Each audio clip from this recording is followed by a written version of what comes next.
If Julia doesn't work, she doesn't get paid. This Indonesian Gen Z goes door to door as a freelance massage therapist. The uncertain income, that's gig life. But she does one thing differently. No matter what she earns, she saves half, just to survive the days she can't work. At 25, this job isn't what Julia planned to do.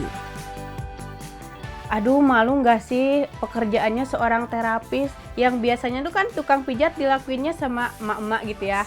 Gimana ya kata teman-teman aku nantinya, kalau misalkan ngikutin gengsi doang mah gimana sih? Hidup kita kan butuh hidup.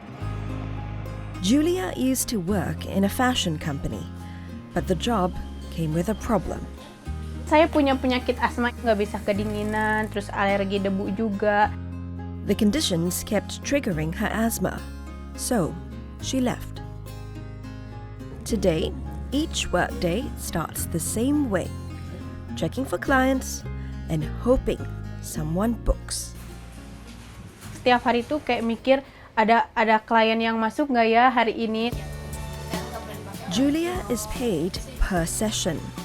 She charges 100,000 rupiah per hour, under $6 US. To make it work, she sets herself a target. Satu hari itu minimal 3 orang ya. Working 6 days a week, this is how she earns up to 7 million rupiah a month, just over $400 US, and more than the minimum wage. On paper, Julia is doing okay. But that isn't the full story. Peluang untuk naik kelas jauh lebih berat daripada peluang dia untuk turun kelas. Every month, part of her income is already spoken for. Saya setiap bulan selalu nyisihin uang 500.000 buat beli obat asma. Because for Julia, health isn't just personal, it's financial. Pas saya lagi sakit nggak dapet klien nih, padahal kan udah ada listnya gitu ya. Terus kayak bingung juga ngomong ke kliennya. And when she can't work, the money stops. Kan sakit kan saya nggak dapat penghasilan sama sekali ya. Miss a day and the pressure builds. Semisal nih saya libur hari ini gitu ya. Saya libur hari ini berarti di esok hari saya harus dapat 5 customer gitu. Pas mau berangkatnya hujan deres, harus reschedule. Menurut saya tuh sangat-sangat rugi. Some days bring in more than others. Pernah aku satu hari dapat 7 juta di satu orang. But those days don't happen all the time. Pernah juga saya dapat penghasilan yang lebih besar lagi di 10 juta sebulan. To manage the uncertainty, Julia saves aggressively. Saya harus nyisihin kayak 50%. Kayak misal bulan depan nih saya nggak dapat penghasilan misalnya ya. Saya bisa pakai tabungan itu buat memenuhi kebutuhan saya gitu sehari-hari. Mungkin untuk tabungan saya sekarang ya 20 juta ya mungkin ya. That's around 4 months worth of expenses. She's trying to build a buffer, but even that comes with limits.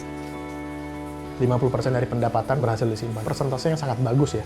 Karena kalau hanya ditabung, didiamkan di dalam rekening, yang ada uangnya tergerus oleh inflasi. Julia is not alone. Saya sih melihat generasi muda yang pindah ke sektor informal itu lebih kepada keterpaksaan ya, bukan pilihan. But this wasn't always her reality. After leaving her full-time job, Julia was unemployed for 6 months. She came close to running out of cash.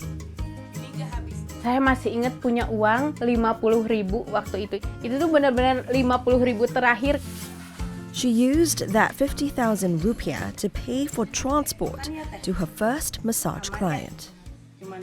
Komentarnya itu kayak ini pijat plus-plus gitu loh katanya. Saya bangga jadi terapis karena saya mengetahui skill saya itu di situ. The more she works, the more she earns. But there's a limit to how much she can scale up. Dia juga masih hanya punya 2 tangan dan 24 jam sehari kan. Julia is saving to improve her skills. She hopes to become certified as a professional therapist. For now, Julia earns enough to get by. But if she stops working, the money stops too. For her, the real risk is not how much she earns, but whether she can keep earning.